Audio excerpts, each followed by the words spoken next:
পেটের ভিতরে হারাম নিয়ে যদি জমিনের ভিতরে কপাল রাখা হয় কবুল হবে না। হারাম সম্পদ ভক্ষণ করে কোরআনে কারিম তেলাওয়াত করব, কবুল হবে না। হারাম ভক্ষণ করে হারাম সম্পদ গ্রহণ করে আমি মসজিদের সভাপতি, প্রথম কাতারের মুসাল্লি, আল্লাহর দরবারে কবুল হবে না। তার কারণ আমার আল্লাহ পাক সমস্ত রাসূলদেরকে বলেছেন আগে হালাল খাও তারপরে ইবাদত করো। হালাল খাও, হালাল গ্রহণ করো, এরপরে ইবাদত করো। হালাল ছাড়া যদি আমি হারামের সঙ্গে জড়ায় পড়ি, অবৈধ ইনকামের সঙ্গে যদি আমি জড়ায় যাই, অবৈধ পথে যদি অর্থ সম্পদ কামাই করা আমার অভ্যাসে পরিণত হয়ে যায়, বিশ্বাস করেন মুসলমান, দোয়া করলে দোয়াও কবুল হবে না, নামাজ পড়লে নামাজও কবুল হবে না, হজ করলে হজও কবুল হবে না। এজন্য মুসলিম শরীফের হাদিসের ভিতরে রাসূল কারীম সাল্লাল্লাহু আলাইহি ওয়াসাল্লাম বলেছেন, ওগো আমার সাহাবীরা তোমরা শুনে রাখো, ইন্নাল্লাহা আমারাল মুমিনিনা বিমা আমারা বিহিল মুরসালিন। ইন্নাল্লাহা আমারাল মুমিনিন বিমা আমারা বিহিল মুরসালিন। সুস্পষ্ট কথা, হুজুর আছেন বসা, হুজুর তো মুহাদ্দিস। মুসলিম শরীফের হাদিসে নবীজি বলেন যে আল্লাহ তাআলা ওই আয়াতের মধ্যে সূরাতুল মুমিনুনের 51 নম্বর আয়াতে রাসূলদেরকে হুকুম করেছেন আগে হালাল খাও এরপর ইবাদত করো।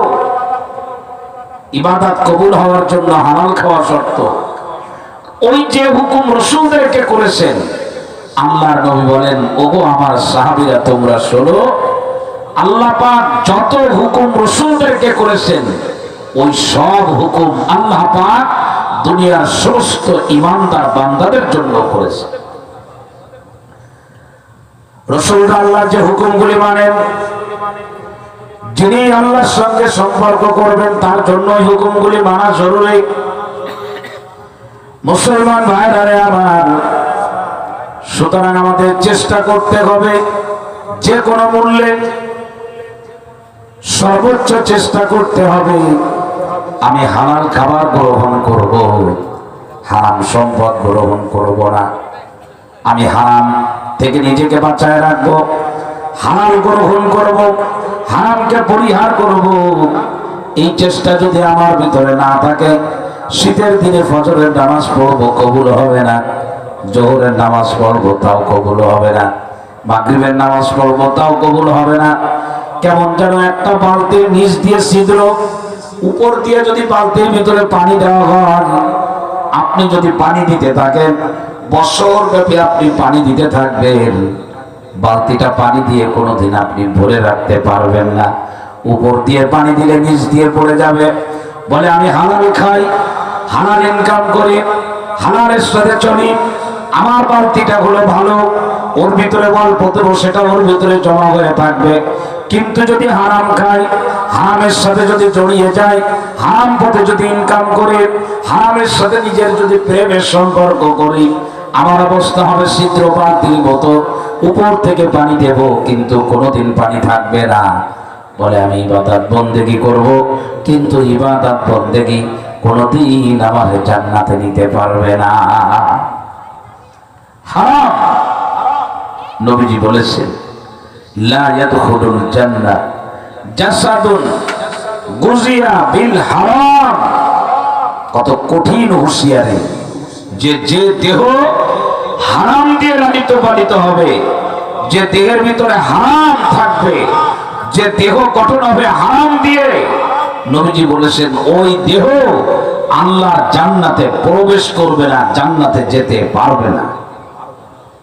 আমার জন্য রিজিক বরাদ্দ করা আছে, আমি যতদিন পর্যন্ত সেটা ভোগ করে চেষ্টা করব, অতদিন আমার মৃত্যু হবে না, অতদিন আমার মৃত্যু হবে না, হবে না, হবে না। নবীজি বলেছেন সুতরাং তুমি কেন অবৈধ পথে যাবা? বৈধ পথে তুমি তোমারটা তালাশ করো। আলহামদুলিল্লাহ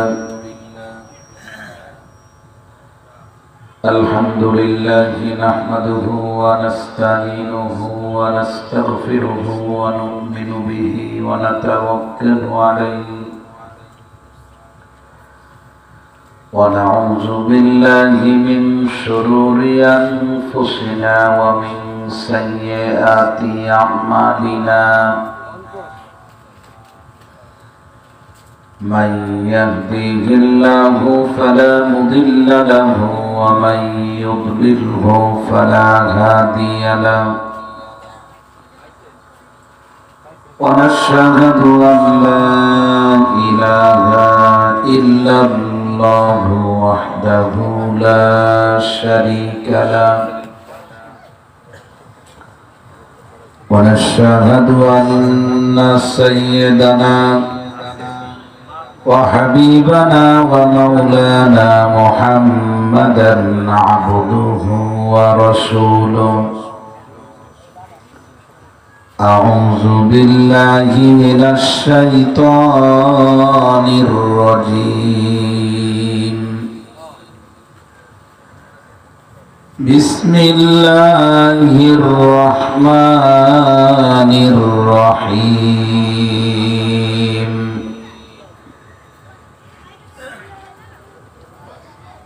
يا أيها الرسل كلوا من الطيبات واعملوا صالحا إني بما تعملون عليم وقال رسول الله صلى الله عليه وسلم أيها الناس اتقوا الله وأجملوا في الطلب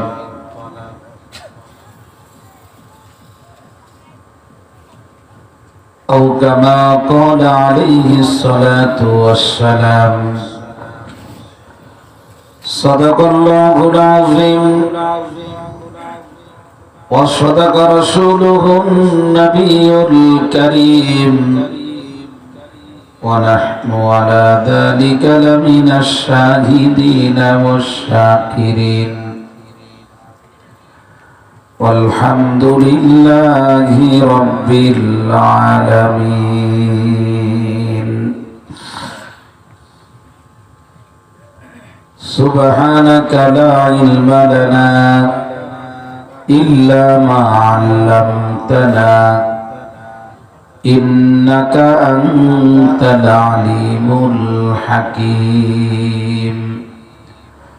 সবাই মহব্বতের সাথে জিকির করেন লা ইলাহা ইল্লাল্লাহ লা ইলাহা ইল্লাল্লাহ লা ইলাহা ইল্লাল্লাহ। মহান আল্লাহ রাব্বুল আলামিনের দরবারে লাখো কোটি শুকরিয়া যে আল্লাহ তাআলা আমাদেরকে দ্বীনের কথা বলা এবং শোনার জন্য দ্বীনি পরিবেশে আসার এবং বসার তৌফিক দান করেছেন।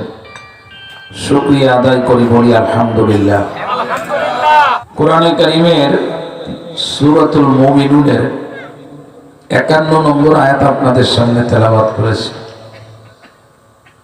এই আয়াতের মধ্যে আল্লাহ তাআলা গুরুত্বপূর্ণ একটি বিষয় আল্লাহ তাআলা বলেছেন।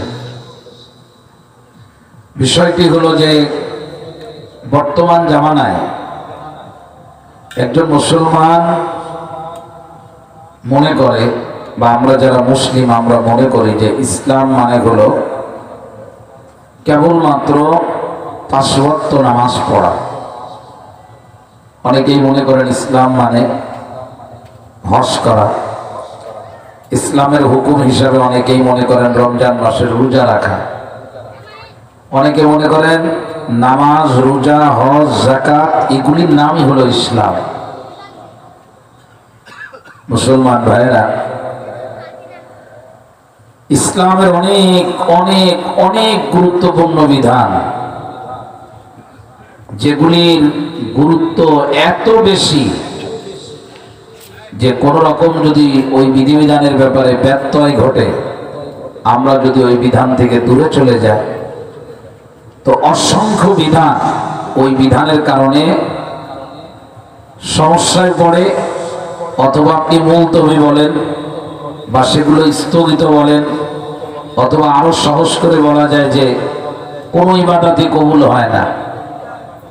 অনেক বিধানের সাথে অনেক বিধানের সম্পর্ক, এমন একটা বিধান যার চতুর্দিকে সম্পর্ক, বাকি হাজারো বিধান আল্লাহ তাআলার কাছে গ্রহণযোগ্যতা পাওয়ার জন্য ওই একটা বিধান, সেটার দিকে খেয়াল রাখা খুবই জরুরি। 5 ওয়াক্ত নামাজ, নামাজের জন্য উযুর প্রয়োজন কেমন? কেউ যদি মনে করে নামাজ 2 রাকাত বেশি পড়ব, এত শীতে আজকে আর উযু করব না, বলেন আপনারা নামাজ হবে তা? কেউ মনে করলো যে তওয়াফ একবার বেশি করব, কিন্তু আমরা ইহরামের কাপড় বাঁধবো না। তো তওয়াফ যদি ইহরামের কাপড় ছাড়া করে, তো তার হজের তো হুকুম পালন হবে না, হজ আদায় হবে না, তার উযু ছাড়া নামাজ হবে না।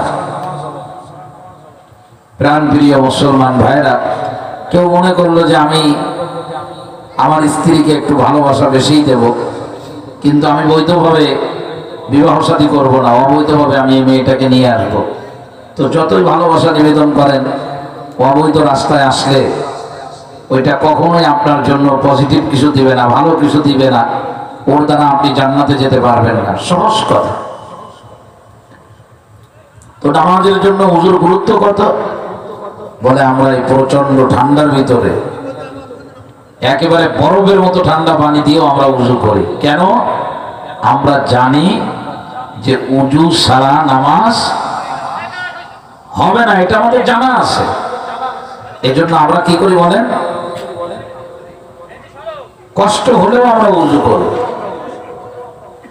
আমি আপনাদের সামনে ঠিক নামাজের জন্য যেমন উযু জরুরি, এমন একটা বিধানের উপর আলোচনা করব নিয়ত করেছি অল্প সময়, যে ওই বিধান সকল বিধানের কবুলিয়াত, আল্লাহ তাআলার কাছে মকবুল হওয়া, আল্লাহর কাছে কবুল হওয়া, গ্রহণযোগ্য হওয়ার জন্য ওই বিধানের প্রতি আমাদের সকলের সজাগ দৃষ্টি রাখা, এটা ওই রকম জরুরি যেমন নামাজের জন্য উযু করা জরুরি। সেই বিধানটা হলো হালাল খাওয়া, হারাম থেকে বেঁচে থাকা।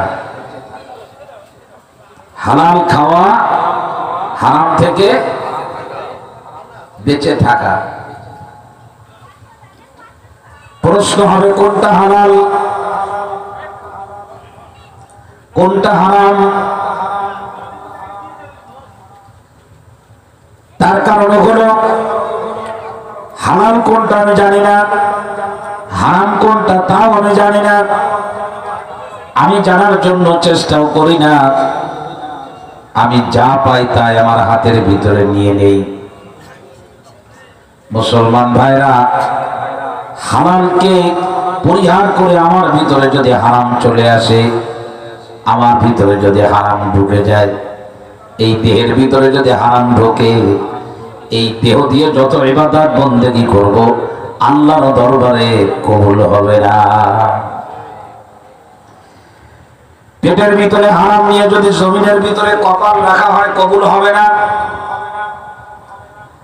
হারাম সম্পদ ভক্ষণ করে কোরআনে কারীম তেলাওয়াত করব, কবুল হবে না।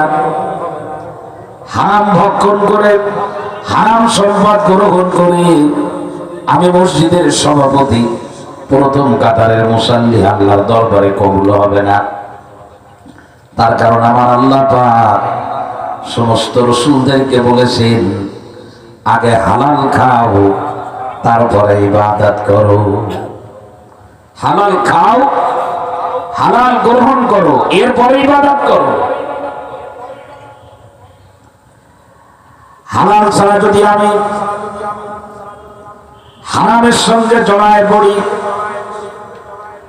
অবৈধ ইনকামের সঙ্গে যদি আমি জড়ায় যাই, অবৈধ পথে যদি অর্থ সম্পদ কামাই করা আমার অভ্যাসে পরিণত হয়ে যায়, বিশ্বাস করেন মুসলমান, দোয়া করলে দোয়াও কবুল হবে না, নামাজ পড়লে নামাজও কবুল হবে না, হজ করলে হজও কবুল হবে না। এজন্য মুসলিম শরীফের হাদিসের ভিতরে রাসূল কারীম সাল্লাল্লাহু আলাইহি ওয়াসাল্লাম বলেছেন, ওগো আমার সাহাবীরা তোমরা শুনে রাখো, ইন্নাল্লাহা আমারাল মুমিনিনা বিমা আমারা বিহিল মুরসালিন। ইন্নাল্লাহা আমারাল মুমিনিন বিমা আমারা বিহিল মুরসালিন। সুস্পষ্ট কথা, হুজুর আছেন বসা, হুজুর তো মুহাদ্দিস। মুসলিম শরীফের হাদিসে নবীজি বলেন যে আল্লাহ তাআলা ওই আয়াতের মধ্যে সূরাতুল মুমিনুনের 51 নম্বর আয়াতে রাসূলদেরকে হুকুম করেছেন, আগে হালাল খাও, এরপর ইবাদত করো। ইবাদত কবুল হওয়ার জন্য হালাল খাওয়া শর্ত।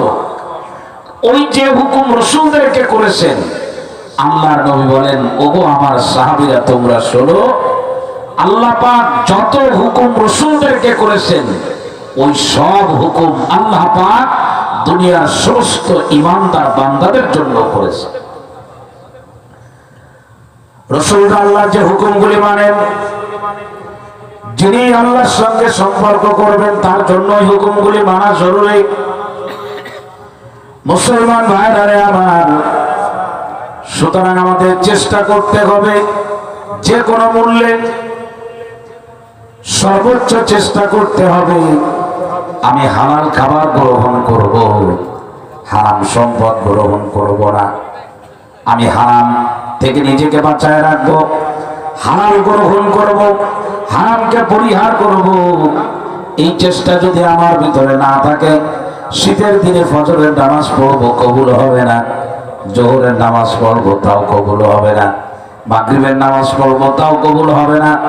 কেমন যেন একটা বালতির নিচ দিয়ে ছিদ্র, উপর দিয়ে যদি বালতির ভিতরে পানি দেওয়া হয়, আপনি যদি পানি দিতে থাকেন, বছর ব্যাপী আপনি পানি দিতে থাকবেন, বালতিটা পানি দিয়ে কোনোদিন আপনি ভরে রাখতে পারবেন না।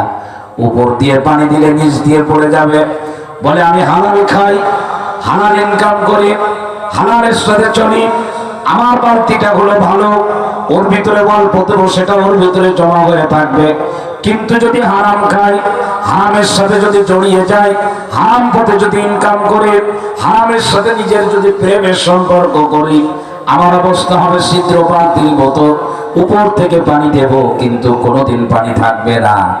বলে আমি ইবাদত বন্দেগী করব, কিন্তু ইবাদত বন্দেগী কোনোদিন আমার জান্নাতে নিতে পারবে না। হারাম, নবীজি বলেছেন, লা ইয়াদখুলুল জান্নাহ জাসাদুন গুজিয়া বিল হারাম।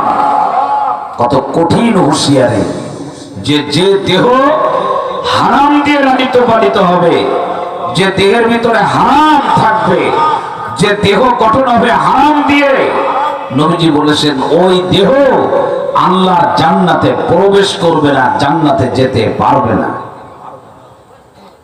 হারাম দিয়ে যেটা গঠন হয়েছে। বলবেন হুজুর এখন আমি হারাম পরিহার করবো, তো আমার সংসার চলবে কিভাবে? আপনি কি জানেন আমার সন্তান কয়টা? বলে আমার সন্তান হলো 5টা।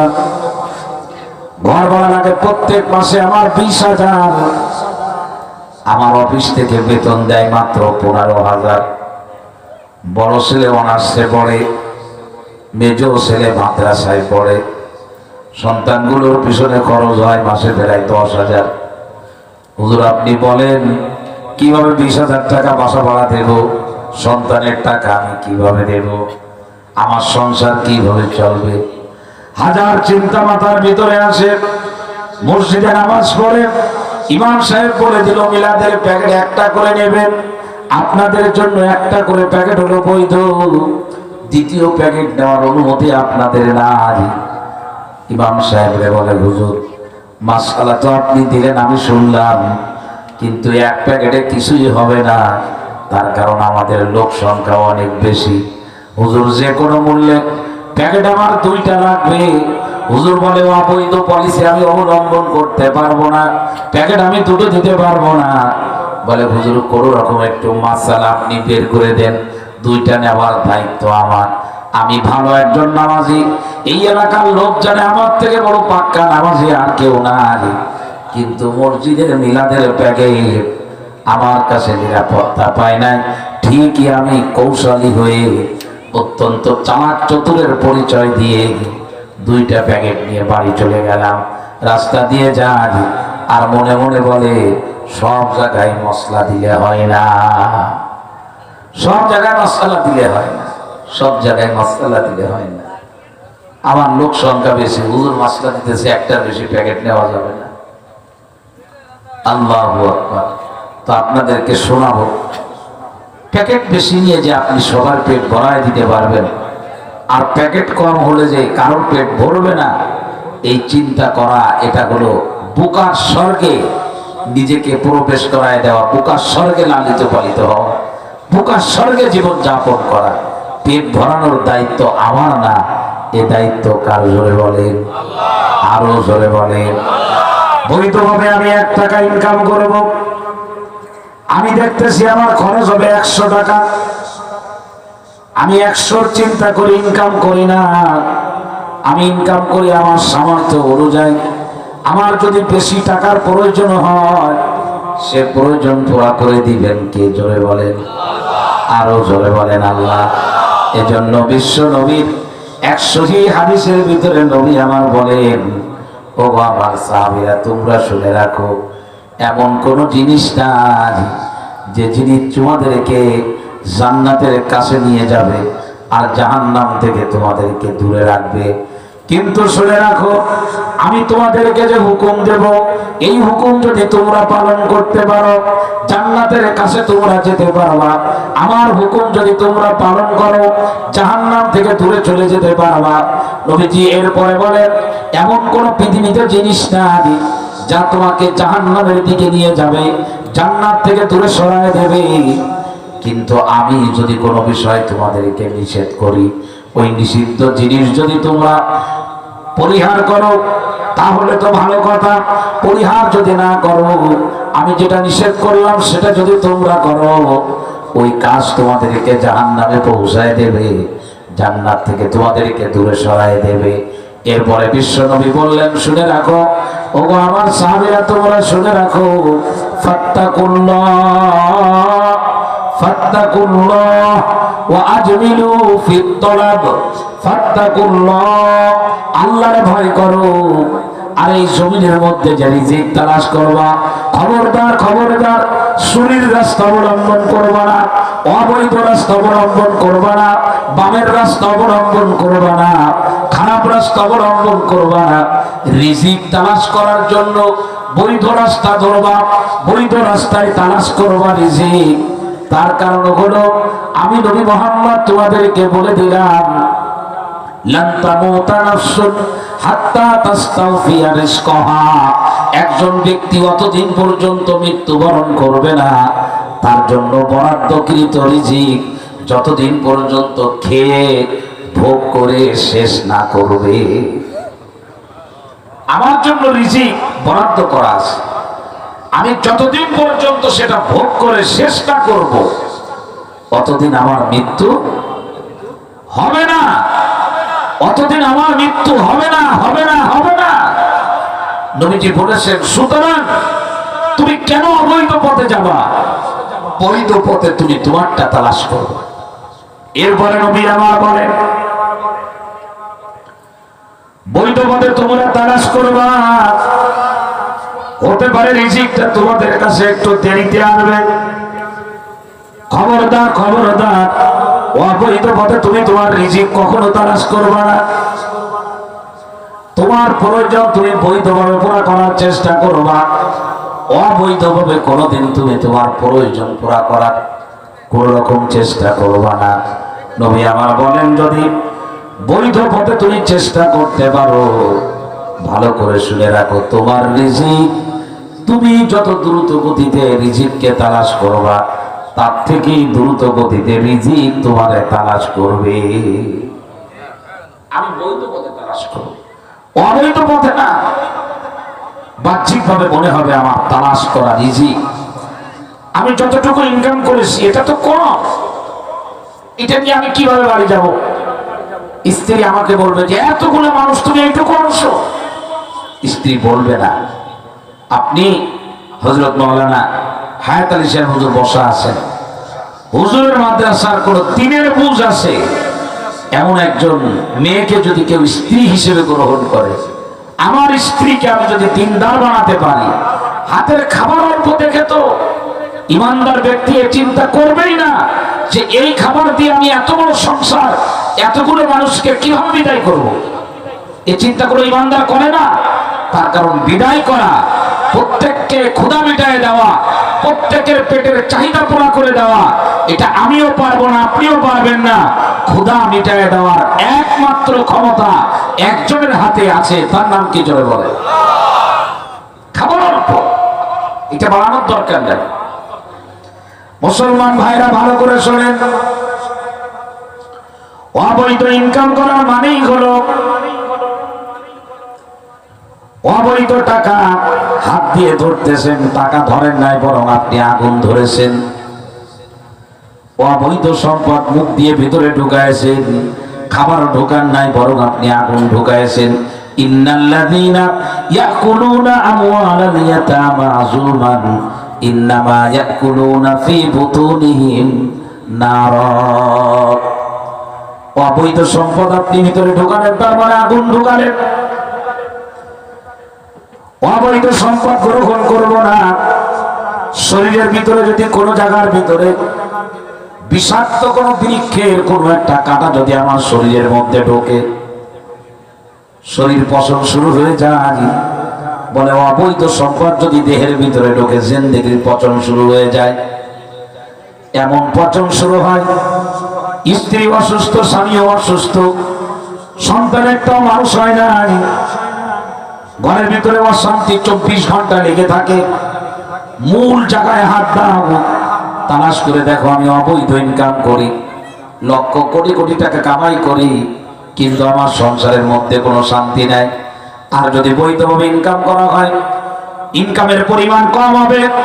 বাহ্যিকভাবে মনে হচ্ছে 1 গ্লাস দুধ দিয়ে, 1 কেজি চাউল দিয়ে, আধা কেজি গোশত দিয়ে কয়জনকে বিদায় করা যাবে। কিন্তু শুনে রাখো, আমরা উলামায়ে কেরামের কাছে পড়েছি, যদি বৈধ খাবার হয়, লোক সংখ্যা বেশি হলেও ভয় নাই। বৈধ খাবার নিয়ে লোক সংখ্যা বেশি হলেও যদি তারা বসে যায়, অল্প খাবারের ভিতরে আমার আল্লাহ এত পরিমাণে বরকত দেয়, অনেক অবৈধ খাবারে যা তালাশ করে পাওয়া যায় না। আমি আপনাদের একটা হাদিস শোনাই, নবীজির সহিহ হাদিস। হযরত আবু হুরায়রা রাদিয়াল্লাহু আনহু, নাম শুনেছেন আপনারা। মুসলমান যুবক বন্ধু যারা কলেজে পড়ো, বিশ্ববিদ্যালয়ে পড়ো, আমি তোমাদের পায়ে হাত রেখে বলি, আমার বয়স 41 হয়ে গেছে, কর্মজীবন আমি চাকরি করে 16-17 বছর হয়ে গেল। আমার তো কিছু অভিজ্ঞতা হয়েছে। কোনোদিন চিন্তা করবা না আমি বেশি ইনকাম করব, লক্ষ কোটি কোটি টাকা ইনকাম করব, বেশি ইনকাম করতে পারলে আমি ভালো থাকবো। বরং সবসময় আল্লাহর কাছে দোয়া করবা, আল্লাহ তুমি আমাকে বৈধ ইনকাম করার তৌফিক দান করো। পরিমাণে যদি কম হয়, ইনকাম যদি বৈধ হয়, এত মজা পাবা, কয়েক গুণ বেশি যারা ইনকাম করে অবৈধভাবে, এই মজা তারা পাবে না।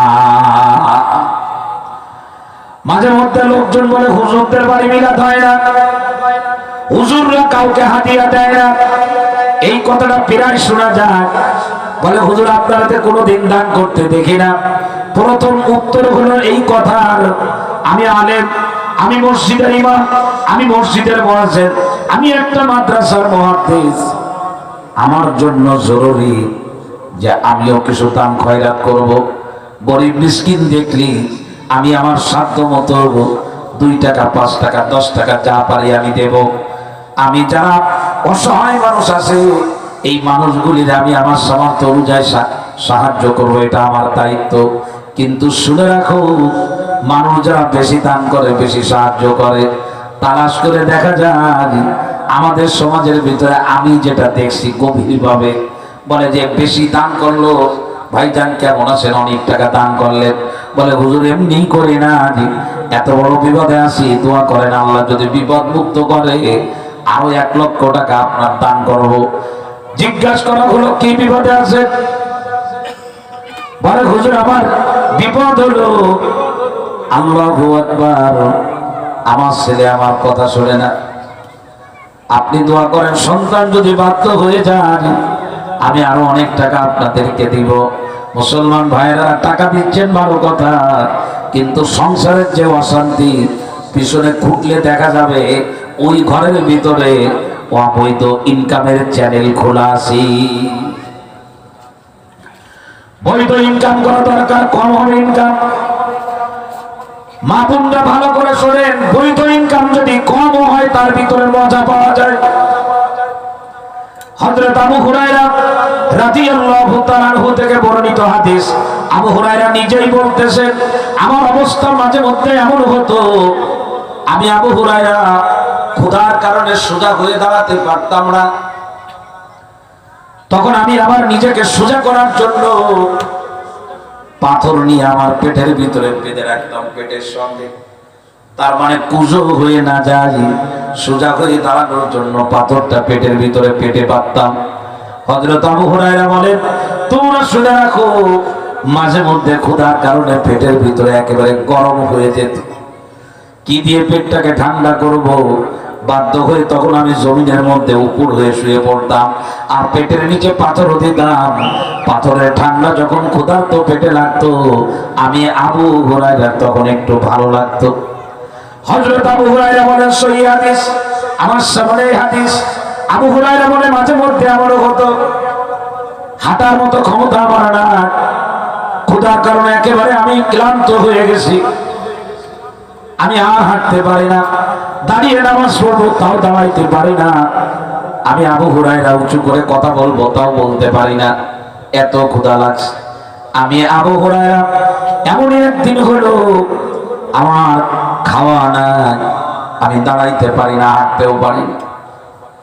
মসজিদে নববীতে নামাজের পর যে রাস্তা দিয়ে সাহাবায়ে কেরাম বের হবেন, নবীজি বের হবেন, ওই রাস্তার ভিতরে গলির ভিতরে আমি বসে পড়লাম, কিন্তু মনে মনে বলতেছি আবু হুরায়রা দুনিয়া থেকে না খেয়ে বিদায় হবে, কিন্তু পেটের ক্ষুধার কারণে কাউকে সাহায্যের জন্য হাত পাতবে না কারোর কাছে, বলে এই জন্য আমি সাহায্যের জন্য হাত পাতি নাই। তবে আমি ওই গলির ভিতরে বসা, আর আমি মনে মনে নিয়াত করলাম আমি এই গলি দিয়ে যে বের হবে তাকে আমি সালাম দিয়ে তার কাছে কোরআনে কারিমের একটা আয়াত জিজ্ঞাসা করব। যখন আমার সালামের আওয়াজ তার কানে পৌঁছাবে আর আয়াত জিজ্ঞাসা করার আওয়াজ যখন তার কানে পৌঁছাবে, আমার ক্ষীণ আওয়াজ, আমার এই দুর্বল আওয়াজ, এইটা তখন সে কানে পেয়ে যাবে, কানের ভিতরে তার ঢুকবে, তো সে বুঝতে পারবে যে আমি ক্ষুধার্ত, তখন সে নিজের থেকে আমাকে খাবার দিবে, আমি খাবারের জন্য কারোর কাছে হাত পাতবো না। বলে আমি মসজিদে নববীর গলির ভিতরে বসা, যে গলি দিয়ে সবাই বের হবে, আল্লাহু আকবার নামাজের পরে সর্বপ্রথম যিনি বের হলেন, হযরত আবু হুরায়রা বলেন সর্বপ্রথম বের হলেন বিশ্ব নবী জনাবে মুহাম্মদুর রাসূলুল্লাহ সাল্লাল্লাহু আলাইহি ওয়াসাল্লামের সব থেকে প্রিয় সাহাবী হযরতে আবু বকর। হযরত আবু বকর যখন আমার সামনে দিয়ে গেল, আমি হযরত আবু বকরকে সালাম দিলাম, হযরত আবু বকর সালামের জবাব দিলেন, আমি আবু বকরকে কোরআনে কারীমের আয়াত জিজ্ঞাসা করলাম, হযরত আবু বকর তার জবাব দিলেন, কিন্তু আমি যে ক্ষুধার্ত হযরত আবু বকর অনুভব করতে পারলো না, বুঝতে পারলো না। হযরত আবু বকর চলে গেল। দ্বিতীয় জন যিনি বের হলেন তিনি আর কেউ নন, তিনি হলেন হযরতে ওমর। হযরত আবু হুরায়রা বলে, ওমর যখন আমার সামনে আসলো, আমি আবার সালাম দিলাম, আর কোরআনে কারিমের আয়াত জিজ্ঞাসা করলাম, কিন্তু ওমর চলে গেল। ওমরও বুঝতে পারলো না যে আমি ক্ষুধার্ত। বলে তৃতীয় নম্বরে যিনি বের হলেন, আল্লাহু আকবার, তিনি হলেন রাহমাতুল লিল আলামিন, নবী মুহাম্মদুর রাসূলুল্লাহ। নবীজি যখন আমার সামনে আসলেন, আমি নবীজিকে সালাম দিলাম। নবীজি সালামের উত্তর দিয়ে আমার দিকে তাকায় মুস্কি হেসে দিলেন। নবীজি বুঝতে পারলেন আমি আবু হুরায়রা কেন এই জায়গার মধ্যে বসে আছি। বিশ্বনবী মুস্কি হাসি দিয়ে আমাকে বলল, আবু হুরায়রা ওঠো, ওঠো, এদিকে আস। হযরত আবু হুরায়রা বলে, আমি উঠে দাঁড়ালাম। কোন রকম কষ্ট করে নবীজির পিছে পিছে হাঁটতেছি। নবীজি যে কামরার ভিতরে ঢুকে আম্মা জান আয়েশাকে বলতেছে, আমার সাথে আবু হুরায়রা আসছে। ঘরের ভিতরে আসার অনুমতি আছে। স্বামী স্ত্রীর কাছে অনুমতি চাইতেছে, স্বামীর সাথে আসা একজনকে কামরার ভিতরে ঢুকতে দিতে হবে। কেন? বলে হযরত আবু হুরায়রা ঘরের ভিতরে ঢুকতে পারে না আয়েশার অনুমতি ছাড়া। তার কারণ ঘরের ভিতরে স্ত্রীরা কোন অবস্থায় থাকে, পরপুরুষ দিয়ে তো ঘরের ভিতরে আমরা ঢুকতে পারি না। কিন্তু বর্তমান জামানায় আমি ঢুকবো পরে বন্ধুরে বলে দেয়, তুই আগে যা, যে তোর ভাবিরে বল যে আমি আসতেছি, তুই আগে যা, আগে যা। অনেক সময় এমনও হয় আমরা কত নিচে নেমেছি, আমাদের নিচে নামাটা নামতে নামতে এমন জায়গায় নামছি যে আমরা যেখানে নামছি ওর পরে আর জায়গা নাই। স্বামী একা গাড়ি চালাচ্ছে, নিজের স্ত্রীকে বন্ধুর মোটরসাইকেলের পিছনে উঠায় দেয়। শরিয়ত কোথায় গেল? কোথায় আমাদের ইসলাম? আমি কিসের মুসলমান? দুঃখ কষ্ট এই মনের ভিতরে যে কি পরিমাণে লাগে, যে আমরা ইমামতি করি কিন্তু আমরা এই কথাগুলো বলতে পারি না। বলতে গেলে অনেকে রাগ করে, বলে হুজুর নামাজের রস করে। বেহায়াপনা, অশ্লীলতা, জিনা, ব্যভিচার এত ব্যাপকভাবে বেড়ে গেছে। আমি তো যুবক, আমার কাছে অনেক যুবক আসে, তারা আমার কাছে এসে তাদের ইন্টারনাল কথা, আভ্যন্তরীণ কথা যা কারোর কাছে না বলে, অনেক সময় আমার কাছে বলে কিভাবে এই অবস্থা থেকে নিজের দূরে রাখতে পারে, কিভাবে নিজের ভালো বানাতে পারে। আমারে বলে, হুজুর একটু বলেন। আপনি কাউকে বলবেন না হুজুর বলেন, শুনলে গায়ের পশমগুলা দাঁড়ায় যায়। শুধু চিন্তা করি, একজন আমার কাছে আসছে, এই একজন 100 জনের একজন কিনা, নাকি 100 জনের একজনের 100 জনের আবার একজন। এ পার্সেন্টেজে কতটুকু মানুষ আমার কাছে আসতেছে? হাজার হাজার মানুষ বেহায়াপনা, অশ্লীলতার ভিতরে এমন ঢুকছে, কার বউ কার সাথে থাকে, কার মেয়ে কোথায় যাচ্ছে, কোনো খেয়াল নাই, কোনো খেয়াল নাই। গুনার গুনাহ, গুনার সৈলব চলতেছে। ট্রেনে যাচ্ছে, ছেলে মেয়ে দুইজন বসা, ছেলের একজন মোবাইল করেছে, কোথায় তুমি? বলে আমি ক্রসিংয়ে আছি। যাচ্ছে ট্রেনে, সাথে মেয়ে আছে, মেয়েকে কেউ মোবাইল করলো, তুমি কোথায়? বলে আমি মেসে আছি। কোথায় যাচ্ছে? এমন আওয়াজও তো কানে আসে। আজকে লঞ্চে আগুন, আগুন নাই কোথায়? বাংলাদেশে পৃথিবীর একমাত্র দেশ, পৃথিবীতে এত আগুন আর কোন দেশে লাগে বলে আমার জানা নাই, শুনিও না যে এত আগুন লাগে। আমাদের দেশে ইদানিং যত আগুন লাগতেছে, চলমান লঞ্চে আগুন, দাঁড়িয়ে থাকা লঞ্চে আগুন, বিমানের মধ্যে আগুন, বিল্ডিং এর মধ্যে আগুন। গতকালকে শুধু রাজধানী ঢাকায় 10 জায়গায় আগুন লেগেছে। গতকাল কয়েকজন মানুষ আগুনে পুড়ে মারাও গেছে। যুবক বন্ধু, তোমাদের কি মনে হয় কেন এত আগুন লাগে? শোনো, ভালো করে শোনো।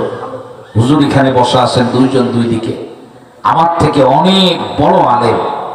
আমি তোমাদেরকে বলি, আগুন লাগা, জলোচ্ছ্বাস হওয়া, ভূমিকম্প হওয়া, বৃষ্টির পরিমাণ বেড়ে যাওয়া, বৃষ্টির সঙ্গে বরফ পড়া, পাথর বৃষ্টি হওয়া, জল হাওয়া হওয়া, যত ধরনের গজব আমরা দেখি, এগুলির ব্যাপারে কোরআন শরীফের সুস্পষ্ট ঘোষণা।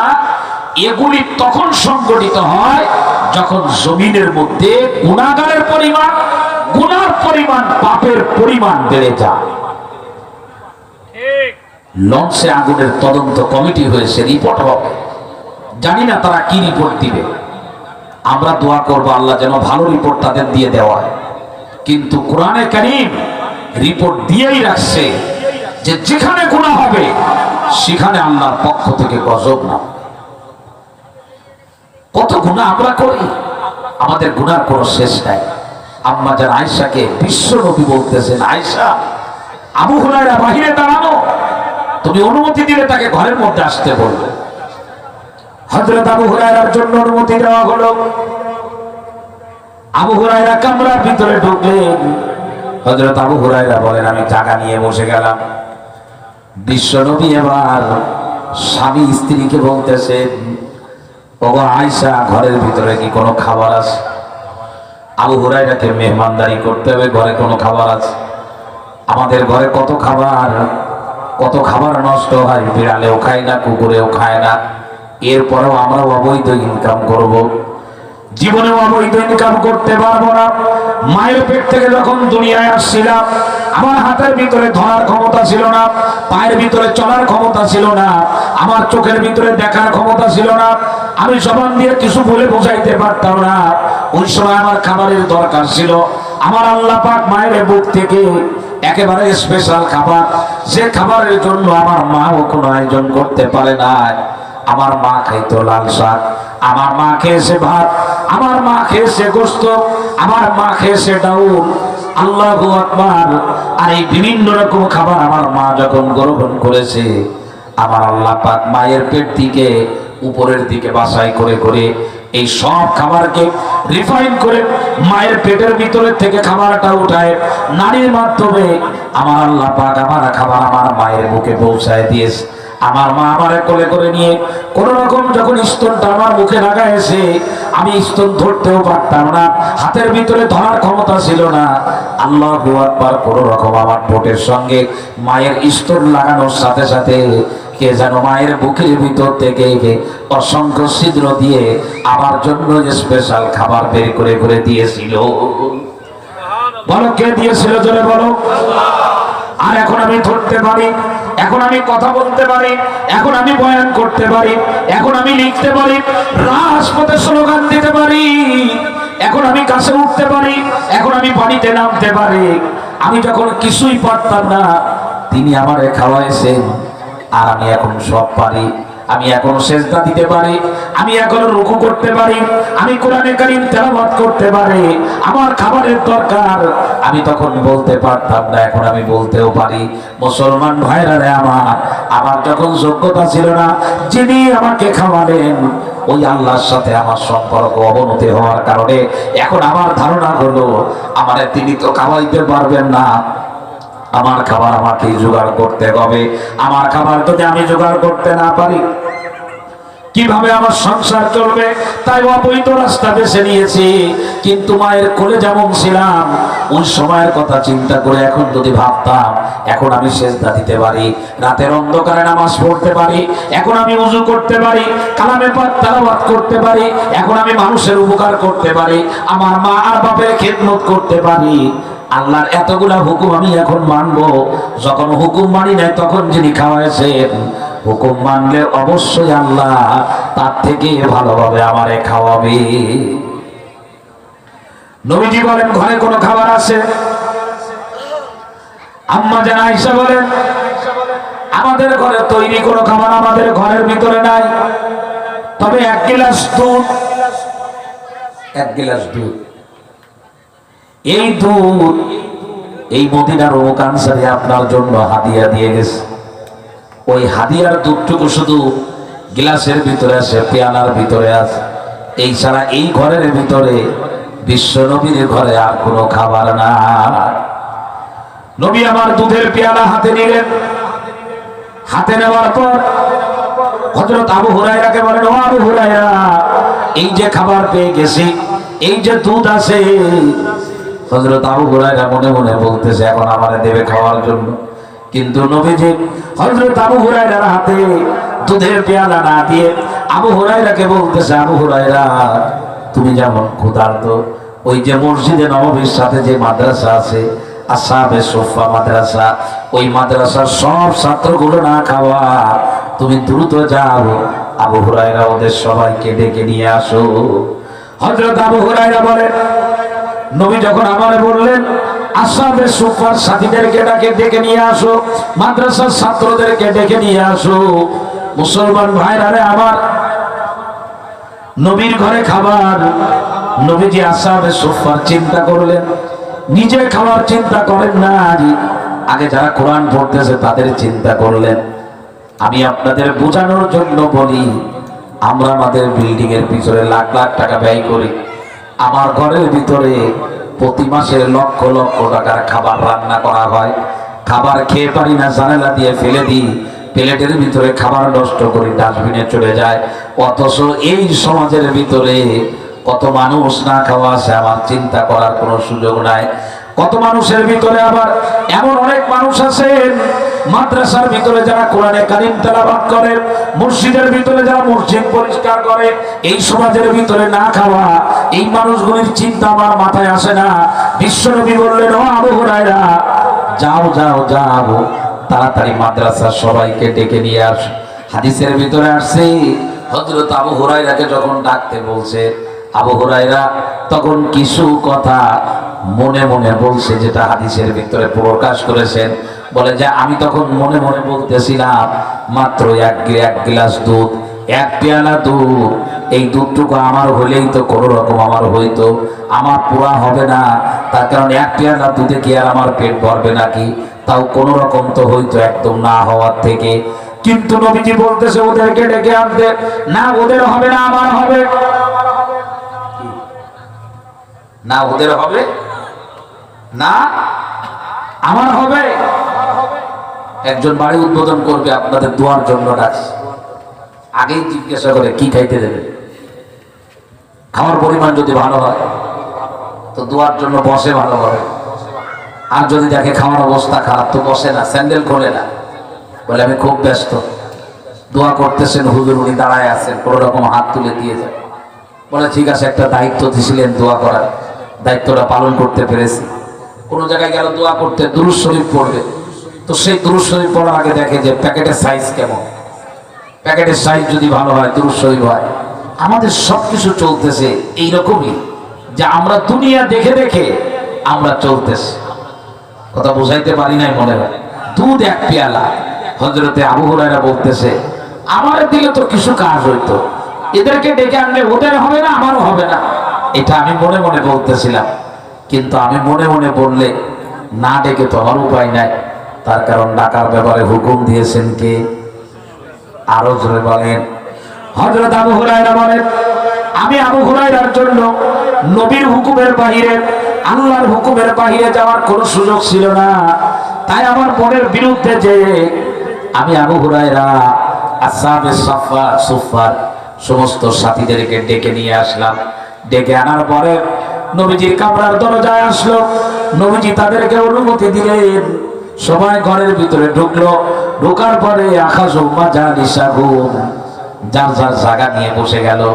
নবীজি এবার দুধের পেয়ালা আমি আবু হুরায়রার হাতের ভিতরে নবীজি দিলেন।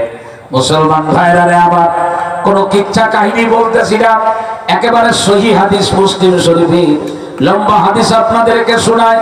অবৈধ ইনকাম করে টাকা বাড়াবো আর তাই আমরা খাবো, এই চিন্তা আমরা যেন কোনোদিন না করি। বরং হাদিসের ভিতরে আসে, কেউ যদি অবৈধ ইনকাম করে, নিজের জন্য যা বরাদ্দ আল্লাহর পক্ষ থেকে তার থেকে বেশি সম্পদ যদি কামাই করে, শুনে রাখো কামাই কষ্ট বিদায় তুমি ভোগ করবা পারবা না। এই কামাই যেটা করেছো, যার জন্য আল্লাহ এটা বাজেট করে রেখেছেন, আজ হোক কাল হোক সময় মতো আল্লাহ তার রিজিক তার কাছে পৌঁছায় দিবে। একজন সাহাবী, আল্লাহ রাসূল সাল্লাল্লাহু আলাইহি ওয়াসাল্লামের প্রাণ প্রিয় সাহাবী, আমি ওই সাহাবীর সম্পর্কে অনেক লম্বা আলোচনা আমি আমার কাছে সংগ্রহ করেছি। হাদিসের মধ্যে তার ব্যাপারে যা আছে অনেক কথা আমি এখানে নামায় রাখছি। যদি আল্লাহ আমাকে তৌফিক দেয় তো আমি একসময় আপনাদেরকে শোনাবো। সাহাবীর নাম হলো জারির ইবনে আব্দুল্লাহ। জারির ইবনে আব্দুল্লাহ, ভালো করে শোনেন। এই জারির ইবনে আব্দুল্লাহ রাসূল করিম সাল্লাল্লাহু আলাইহি ওয়াসাল্লামের হাতে বায়াত হয়েছিলেন তিনটা বিষয়ের উপরে। এক নম্বর বিষয় ছিল, এখানে হাদিসের মধ্যে আসছে, বলে আমি এক নম্বরে বায়াত হয়েছিলাম, নবীজির সঙ্গে আমি ওয়াদাবদ্ধ হয়েছিলাম। এক নম্বর বিষয় ছিল, জারির ইবনে আব্দুল্লাহ বলতেছে, এক নম্বর বিষয় ছিল যে আমি নামাজ পড়ব। দুই নম্বর বিষয় ছিল নবীজিকে বলেছিলাম আমি যাকাত দেব।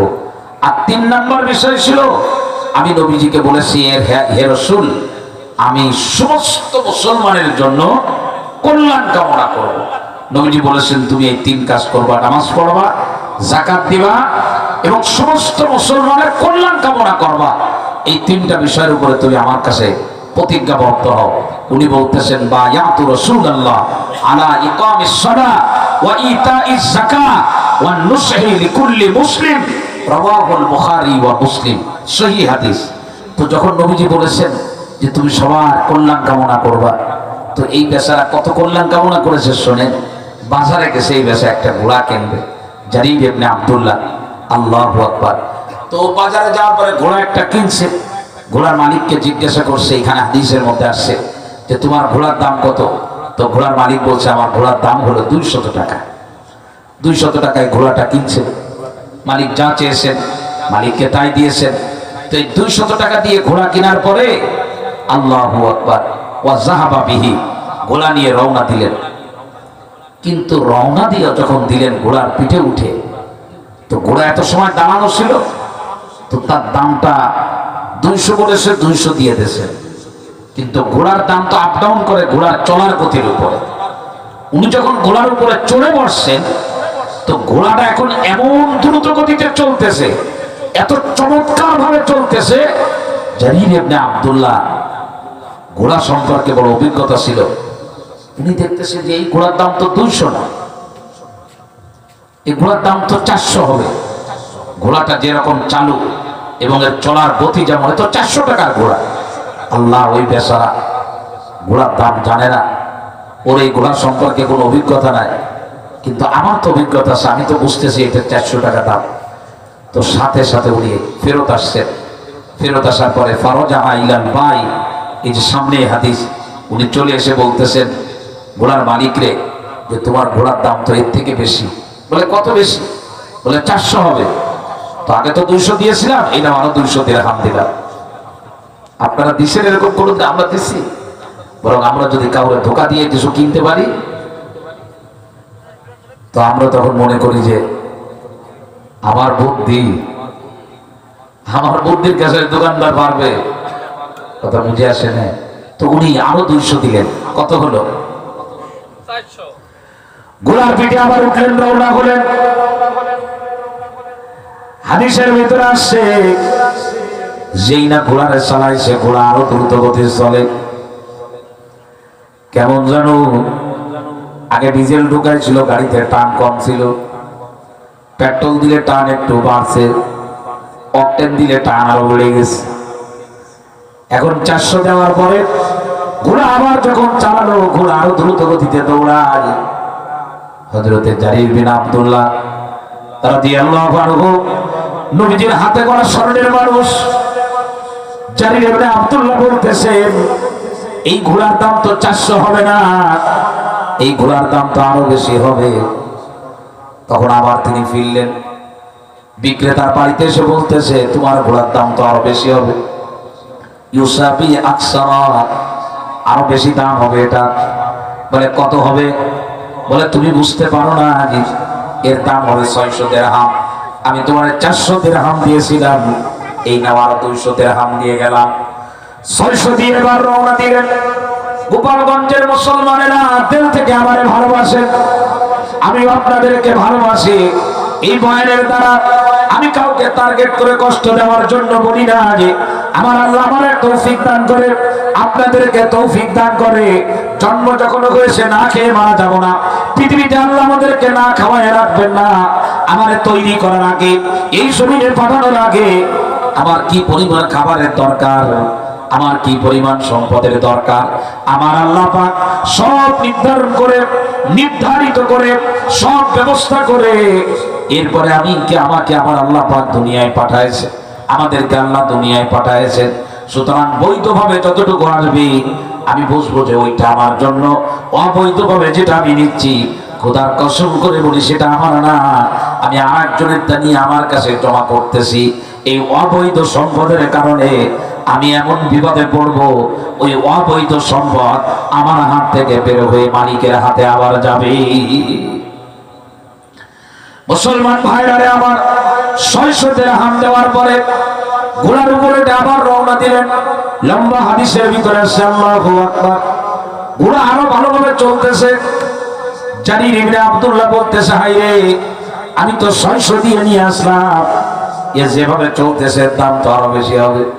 তিনি আবার ফিরলেন, দ্বিতীয়বার ফিরে আবার 200 টাকা দিলেন, মোট 800 টাকা দিলেন।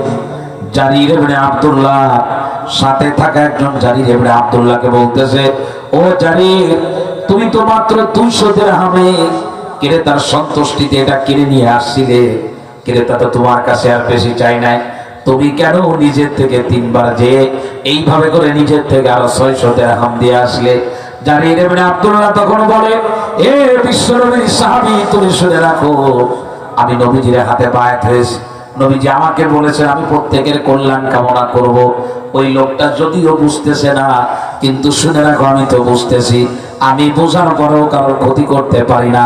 আমি তার বুঝের ত্রুটি থাকতে পারে, আমার বুঝের মধ্যে কোনো ত্রুটি নাই, আমার বিবেক বলেছে সে না বুঝলেও আমি যেন তার ন্যায্য প্রাপ্য তার কাছে দিয়ে আসি, এজন্য তার ন্যায্য প্রাপ্য দিয়ে আসতে পেরেছি। এ ব্যাপারে নবীজি আমাকে হুকুম দিয়েছি। মুসলমান ভাইরা আমার, এটাই হবে দুনিয়ার জীবন। আল্লাহর নবীর ঘরের ভিতরে আসহাবে সুফফার মাদ্রাসার সমস্ত ছাত্ররা বসে। মুসলমান ভাইরা আমার,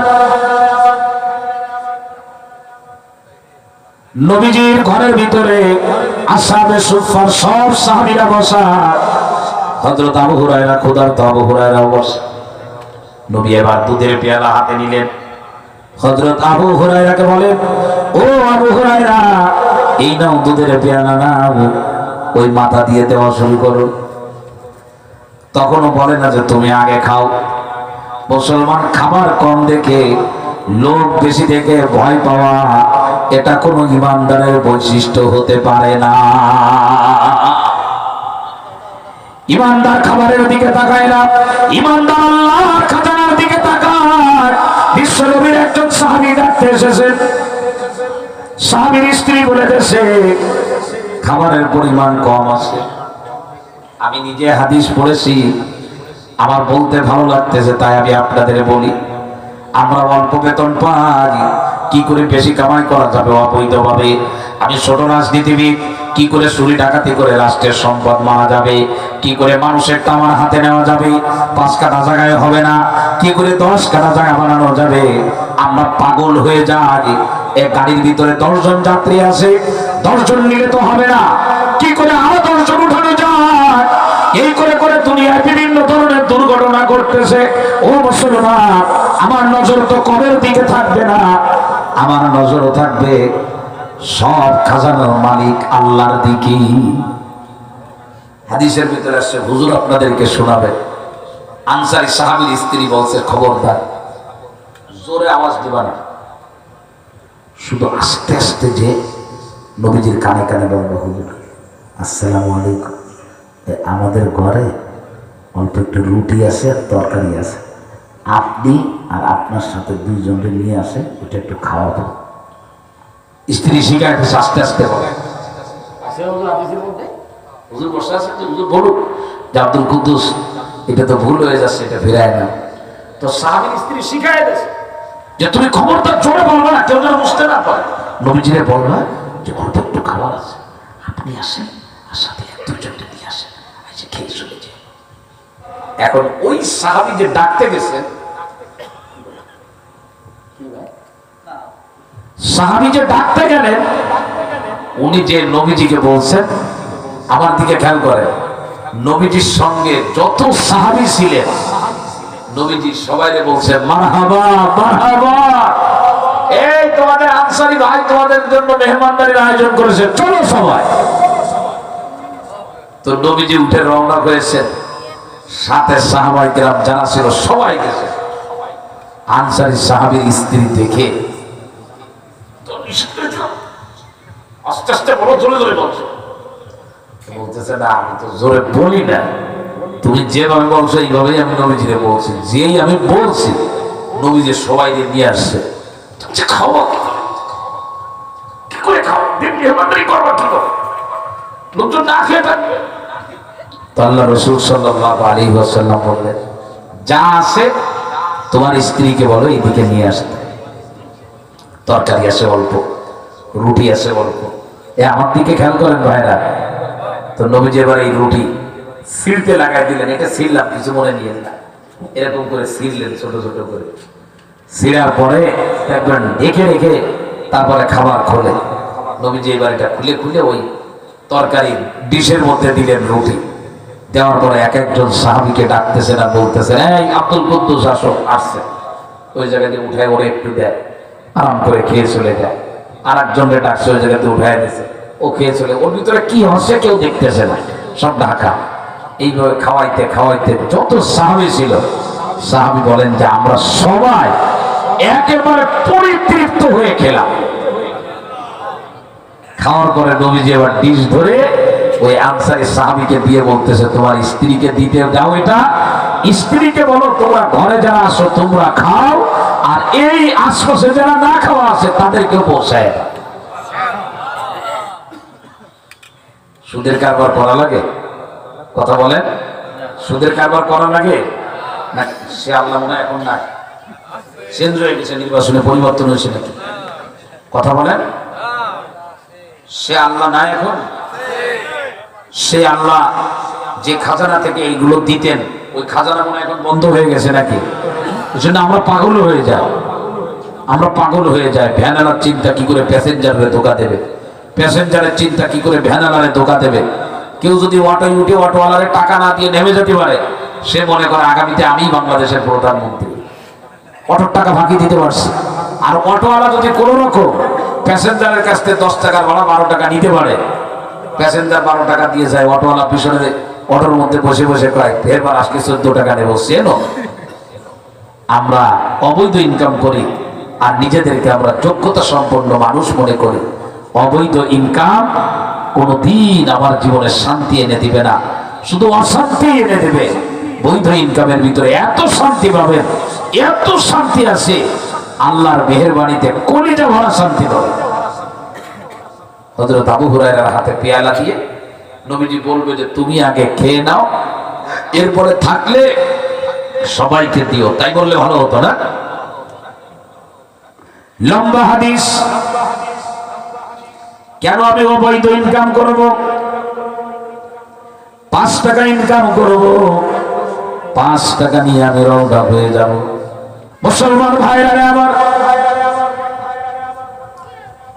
টাকার পিছনে দৌড়াবো না, খাবারের পিছনে দৌড়াবো না, দুনিয়ার সম্পদের পিছনে দৌড়াবো না। তার কারণ হলো এগুলির পিছনে আমার দৌড়াইতে বলা হয় নাই, আমাকে বলা হয়েছে ক্ষেত খামার করতে ইবাদত হিসেবে, ব্যবসা করতে ইবাদত হিসেবে। আমার জন্য যা দরকার সময় মতো একজন পৌঁছায় দিবেন, তার নাম কি জোরে বলি? আল্লাহর নবীর প্রাণ প্রিয় সাহাবী হযরত আবু হুরায়রা দুধের পেয়ালা হাতে নিলেন। মা বোনেরা, ঘরে রান্না করবেন, স্বামী চাউল কম আনছে, গোশতের পরিমাণ কম আনছে, দুর্ব্যবহার করবেন না, বরং জানবে বৈধভাবে খুশি মনে গ্রহণ করবেন। লোক সংখ্যা দেখে কোনোদিন চিন্তা করবেন না। আল্লাহর উপরে ভরসা করে আপনি পাকাইতে থাকবেন, আল্লাহর উপরে ভরসা করে মেহমানের সামনে খাবার দিবেন। 1 চামচ খাবার দিবেন, হাজারো মেহমান খাবে। ওই যে কথায় বলে 1 থাল ক্ষীর 70,000 পি।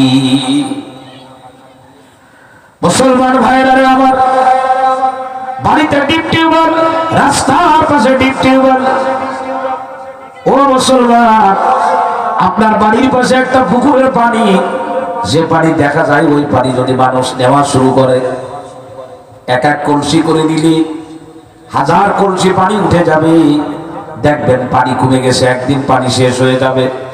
কিন্তু কোনোদিন কি চিন্তা করেছেন, ডিপ টিউবওয়েলের পানি দেখা যায় না, শুকনো জমিনের উপরই ডিপ টিউবওয়েলের হ্যান্ডেল ধরে চাপ দিচ্ছেন আর পানি বের হচ্ছে। এই পানি কোত্থেকে আসে? বলে চোখে দেখা যায় না, চাপ দিলে কলের নল দিয়ে পানি বের হয়।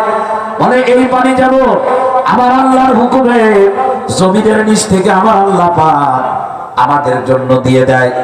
আমরা দেখব না, আমাদের নজরে কম মনে হবে, কিন্তু আল্লাহর উপরে ভরসা করে যখন দিতে থাকবো, আবার আল্লাহ ডিপ টিউবওয়েলের মতো অল্প খাবারের ভিতরে হাজারো মানুষের পেট ভরায় দিবেন। আমি চিন্তাও করতে পারবো না কর্তৃক কিভাবে এই খাবারের ব্যবস্থা করলো। আমি অবৈধটা করবো না কোন অবস্থাতে না। অনেকে বলে হুজুর বর্তমান জামানায় রোগ বালা মুসিবত যে পরিমাণে বাড়তেছে, কিছু টাকা পয়সা কামাই করা দরকার। যদি রোগ হয় তাহলে চিকিৎসা করবো কি দিয়ে? এইবার শুরু করছে ইনকাম করা। সরকারি খালের ভিতরে বালু ভরাট করে, প্লটিং করে বিক্রি করে, সরকারের সম্পদ আত্মসাৎ করে, এলাকার মানুষের উপরে জুলুম নির্যাতন করে, আর ব্যাংক ব্যালেন্স জমা করতেছে। মাঝে মধ্যে বলে হুজুর অসুস্থ বলে চিকিৎসার জন্য এখন আর ভয় নাই। রোগ হইলে আল্লাহর মেহেরবানিতে অনেক টাকা জমা করছি, বাংলাদেশের সব ডাক্তার এক জায়গায় ডেকে এনে আমার চিকিৎসা করাইতে পারবো, এই পরিমাণ টাকা আমার আছে। এইগুলা চিন্তা করে পাগল। এই চিন্তা যারা করে তারা একেবারে ভর পাগল। বরং আমি তো চিন্তা করব, আমি টাকা কামাই করে টাকা জমাই করব চিকিৎসা করার জন্য, আমি এই চিন্তা করব না। বরং আমার চিন্তা হলো আমি আমার আল্লাহর সাথে সম্পর্ক করব, আমার রোগ বালা মুসিবত থেকে আল্লাহ হেফাজত করবি। মুসলমান ভাইরা আমার, হযরত আবু হুরায়রা বলেন আমি এক মাথা দিয়ে দুধ দেওয়া শুরু করে দিলাম। আমি এখনো পর্যন্ত দুধ আমার মুখে দেইনি। যার হাতে আমি দুধের পেয়ালা দেই সে বিসমিল্লাহ বলে একেবারে তৃপ্তি সহকারে খায়, কোনো ছাড়ছড় নাই। যেহেতু না খাওয়া তো ক্ষুধার্ত, নবীর ঘরে দুধ পাইলে কি আর ছেড়ে দেবে? সবাই তৃপ্তি সহকারে খাচ্ছে। বলে দ্বিতীয় জনের হাতে দিলাম ওই একই পেয়ালা, আর কিন্তু দুধ নাই, সেও তৃপ্তি সহকারে খাইলো। বলে তৃতীয় জনকে দিলাম, চতুর্থ জনকে দিলাম, পঞ্চম জনকে দিলাম। এইভাবে আসহাবে সুফার সব সাহাবীদেরকে দিয়ে শেষ করলাম। বিশ্বনবী আমার দিকে তাকায় মুস্কি হাসি দিয়ে বলতেছে, আবু হুরায়রা বাকাইতু আনা ওয়া আনতা, আমি আর তুমি বাকি আছি, আর তো কেউ বাকি নাই, ঠিক আছে কিনা? হযরত আবু হুরায়রা বলেন, ইয়া রাসূলুল্লাহ, আমি আর আপনি বাকি আছি, আর কেউ বাকি নাই। নবী আমার বলেন, ও আবু হুরায়রা তুমি এবার বসো, বসার পরে তুমি এবার খাও। হযরত আবু হুরায়রা বলে আমি বসলাম, ওই পেয়ালার দুধ এবার আমি খাওয়া শুরু করে দিলাম। আমি আচ্ছা করে তৃপ্তি সহকারে খেলাম। খাওয়ার পরে দেখে আরো দুধ রয়ে গেছে। নবীজিরে বললাম, ইয়া রাসূলুল্লাহ আরো দুধ রয়ে গেছে। নবীজি আমারে বললেন, ও আবু হুরায়রা তুমি আবার বসো, আর একটু খাও। বলে আমি নবী বলার কারণে আবার বসলাম, আবার আমি খাইলাম। দ্বিতীয়বার নবীজির হাতে যখন দিতে গেছি, নবীজি আমারে বলতেছে তুমি আবার বসো, আবার খাও। বলে আমি তৃতীয়বার বসি, কষ্ট করে আরেকটু খাইলাম, কিন্তু দুধ তো শেষ হয় না। বিশ্বনবী চতুর্থবার আবারও আমারে বললেন, আবার বসো, আবার খাও। হযরত আবু হুরায়রা বলতেছেন, আমি তখন নবীজিরে বললাম, আমি একবার খেয়ে আমার পেট ভরে গেছি, দ্বিতীয়বার আপনি বলার কারণে কষ্ট করে আমি খেয়েছি, তৃতীয়বার আপনি বলার কারণে কষ্ট করে খেলাম, এখন আপনি চতুর্থবার আমারও খেতে বলতেছেন। কিন্তু আমার পেটের ভিতরে কোনো রাস্তাঘাট ফাঁকা নাই, আমার পেটের ভিতরে রাখার আর কোনো জায়গা নাই, এই দুধ ঢোকানোর আর কোনো জায়গা নাই, আমি আর পারবো না, আপনি আমারে মাফ করেন, আমি আর পারবো না। বিশ্বনবী এবার বললেন, তাও এবার পেয়ালা আমার হাতে দাও। লেডার তো শেষে খায়, আর বর্তমান জামানায় লেডার খায় আগে, কর্মী খাবে শেষে। সৌদি আরবের দুম্বার গোশত আসছে, ট্রাক থেকে নামার পরে আগে গেছে লেডারের বাড়িতে গোশত। লেডারের বউ ফ্রিজে ভরার পর ফ্রিজে আর জায়গা নাই, 5 কেজি 5-10 কেজি মতো রয়ে গেছে। এখন লেডার মাইকে এলান করে বলতেছি, আপনারা ভালোবেসে আমারে ভোট দিয়েছিলেন, সৌদি আরবের থেকে গোশত আসছে, দুম্বার গোশত। আপনাদের ছাড়া এই দুম্বার গোশত খাইতে আমার লজ্জা লাগে। আপনাদেরকে আমি খুব ভালোবাসি। সবাই মসজিদের সামনে আসে, এই গোশত বালতির মধ্যে ভিজাইছি, ওই বালতির থেকে 1 কাপ করে পানি সবাইকে দিয়ে দিই। সৌদি আরবের বরকতের গোশত আপনাদেরকে না দিয়ে কেমনে খায়? এ দুনিয়ার মুসলমানেরা নিজের ফ্রিজে আগে ঢুকান, কিয়ামতের ময়দানে সব হিসাব দেওয়া লাগবে। নবী আমার দুধের পেয়ালা হাতের ভিতরে নিলেন, নেওয়ার পরে পেয়ালার ভিতরে তাকায় দেখতেছে কতটুকু আছে। দেখে যে পেয়ালার নিচে এখনো দুধ আছে। নবীজি সর্বপ্রথম কণ্ঠ দিয়ে দুধ দেখে যে শব্দ উচ্চারণ করেছিলেন, সে শব্দ তো এমন শব্দ যে শব্দ কম সম্পদকে বাড়ায় বেশি বাড়ায় দেয়। কি শব্দ বললেন? নবীজি পেয়ালার ভিতরে তাকায় যখন নিজের চোখ দিয়ে দেখলেন এতগুলো মানুষ খেয়েছে, তারপরে পেয়ালার ভিতরে দুধ আছে, নবীজি সর্বপ্রথম যে শব্দ উচ্চারণ করলেন সেই শব্দ হলো আলহামদুলিল্লাহ। আলহামদুলিল্লাহ। 5 জনকে দাওয়াত করছে, বাড়িওয়ালা 5 জনকে খাওয়াবে, ভাত নিয়ে আসছে পিরিসি করে। 5 জনেরই মন খারাপ, সামনে ভাত রাখছে, তরকারি রাখছে। যিনি দাওয়াত দিয়েছেন উনি বলতেন, তোকে মন খারাপ কেন? মন খারাপ কেন? এত কষ্ট করে তোদের জন্য আমার বউ পাকাইছে, তোদের কোনো হাসি খুশি নাই। 5 জন একসাথে বলে উঠছে যে পিরিস, তাতে আর হাসি আসতেছে না, সেই ভুল হয়ে গেছে। একজন বলতেছে আমার অন্য জায়গায় দাওয়াত ছিল, সেই জায়গায় গেলেই ভালো হতো। না না না, যা আসছে বাহ্যিকভাবে দেখতেছি কম, কিন্তু এটা দিয়ে অনেকের পেট ভরাই দিতে পারেন কে? এজন্য আমি কি বলবো বলেন তো? বলেন না, কি বলবো? স্ত্রী পাক করেছেন, আলহামদুলিল্লাহ আলহামদুলিল্লাহ আলহামদুলিল্লাহ আলহামদুলিল্লাহ। তো নবীজি বললেন আলহামদুলিল্লাহ।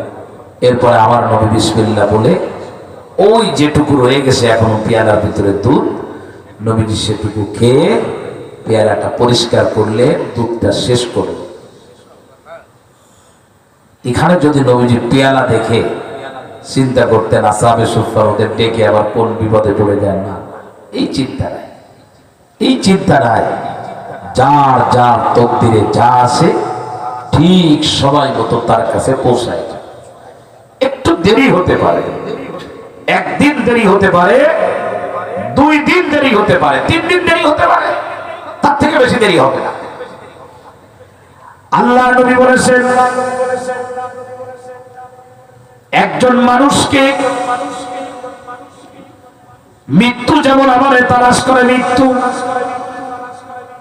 মৃত্যু যেমন আমারে তালাশ করে, নবী আমার বলেছেন আমার জন্য বরাদ্দকৃত রিজিকও আমারে তালাশ করে। কথা বুঝাইতে পারি নাই? অবৈধ ইনকাম করব না, নবীজি বলেছেন অবৈধ ইনকাম করবা, সব শেষ হয়ে যাবে, দোয়া করবা কিন্তু তোমাদের দোয়াও কবুল হবে না।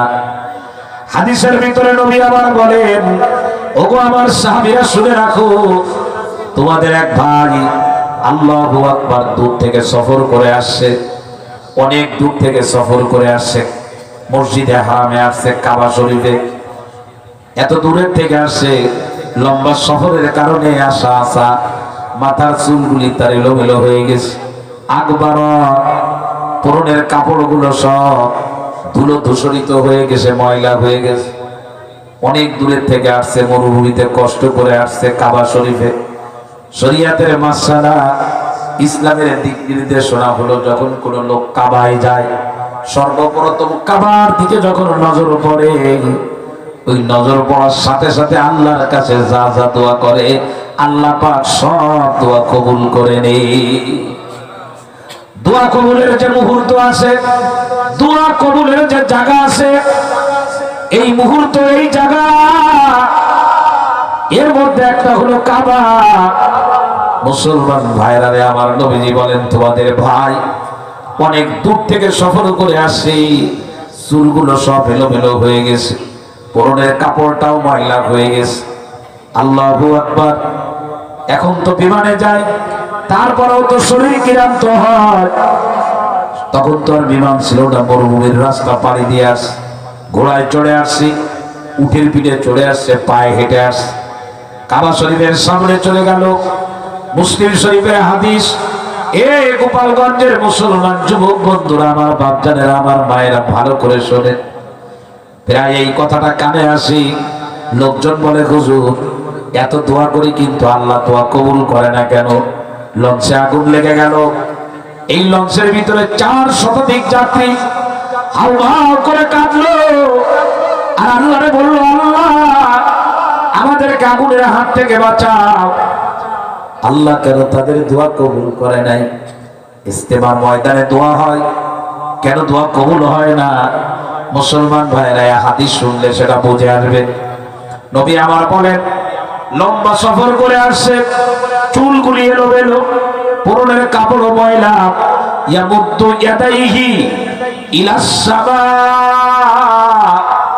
কাবার কাছে এসে 2 হাত আসমানের দিকে উঁচু করছে, হাত আসমানের দিকে বাড়ায় দিয়েছে, হাত আসমানের দিকে বাড়ায় দিয়ে এরপরে আল্লাহর বান্দা দোয়া করতেছে, ইয়া রব্বি ইয়া রব্বি ইয়া রব্বি, দোয়া করতেছে, ওগো আল্লাহ, ওগো আল্লাহ, ওগো আল্লাহ, এই বলে বলে নিজের প্রয়োজনের কথাগুলো বলতেছে।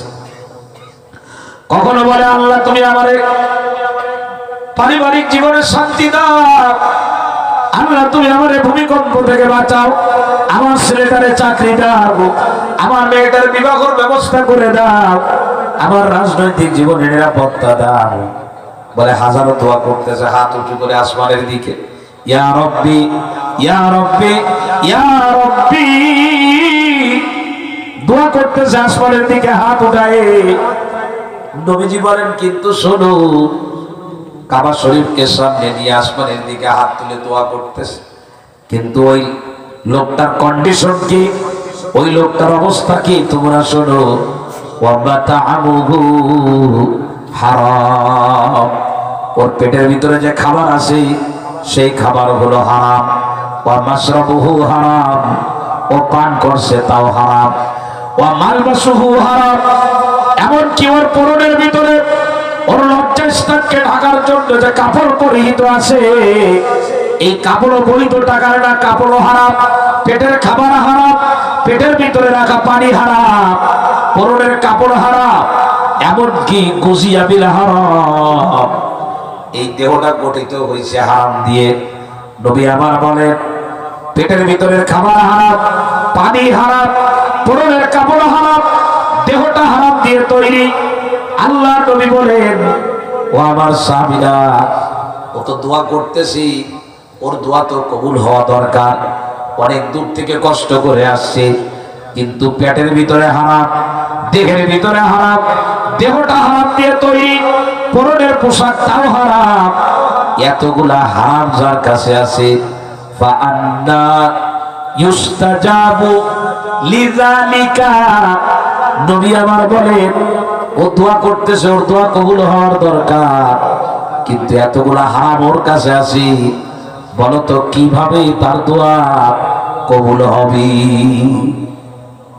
তার মানে দোয়া কবুল হওয়ার জন্য পূর্ব শর্ত হলো হালাল খাওয়া, নামাজ কবুল হওয়ার পূর্ব শর্ত হলো হালাল খাওয়া, হজ কবুল হওয়া পূর্ব শর্ত হলো হালাল খাওয়া, কোরআনে কারিমের তেলাওয়াত আল্লাহর দরবারে কবুল হওয়া পূর্ব শর্ত হলো হালাল খাওয়া, জীবনের নিরাপত্তা আল্লাহর কাছ থেকে নিশ্চিত করা, এর জন্য পূর্ব শর্ত হলো হালাল খাওয়া। এজন্য আজকের বয়ান আমি আপনাদের পায়ে হাত রেখে বলবো, হালালের বাইরে চিন্তা করব না, যদি কম হয় হালাল নিয়েই ক্ষান্ত থাকবো। আমি কম খাবার দেখি হারাম ইনকামের প্রতি উৎসাহিত হব না, হারামের প্রতি লালায়িত হব না, হারামের মধ্যে আরাম তালাশ করব না। আমরা সব সময় হালালের ভিতরে আরাম তালাশ করব, হারামের ভিতরে আরাম না, হারামের ভিতরে ব্যারাম আছে, হারামের ভিতরে কষ্ট আছে।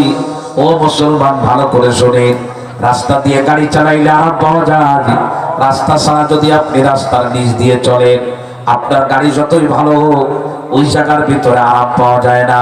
গোপালগঞ্জের মুসলমান ভাইরা রে, আবার আমি আপনাদেরকে করজোড়ে বলবো, একটু ধৈর্য ধরবেন, অবৈধ ইনকাম করবেন না।